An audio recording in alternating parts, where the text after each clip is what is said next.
Hello friends, আজকের ব্লগটা আমি স্টার্ট করছি আমাদের ঘরের সবচেয়ে সুন্দর জায়গা তুলসী মঞ্চের সামনে থেকে।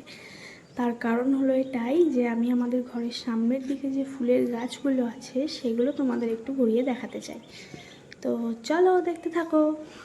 তোমরা যে গাছগুলো আজকে দেখবে সেগুলোর বেশিরভাগই কিন্তু আমার বর লাগিয়েছে। হ্যাঁ, গাছ লাগানোটা কিন্তু ওর একটা হবি। অফ টাইমেও এটা করতেই সবচেয়ে বেশি পছন্দ করে।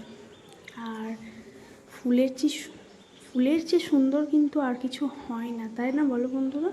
ফুল দেখলে কিন্তু যে কোনো মানুষেরই মনটা ভালো হয়ে যায়। তো দেখলে তোমাদের কি সুন্দর দুটো জবা ফুল দেখালাম।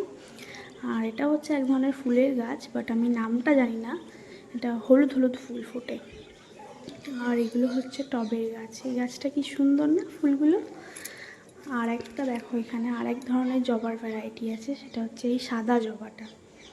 আর এর ঠিক পাশেই আছে শিউলি ফুলের গাছ, বাট যদিও এটা শিউলি ফুলের সিজন নয়, বাট যখন ফুল ফোটে তখন কিন্তু দারুণ লাগে। আর দেখো, এই আম গাছটাতে আমাদের মুকুলও চলে এসছে, সো আমরা তো খুব এক্সাইটেড। আর এটাও একটা গাছ, ফুলেরই গাছ।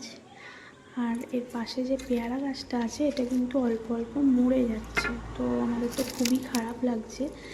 তো চলো, আজকের ব্লগটা এত দূরই। এই ব্লগে তোমাদের যদি কিছু ভালো লেগে থাকে তো লাইক করো, কমেন্ট করো আর সাবস্ক্রাইব করে দিও আমার চ্যানেলটা।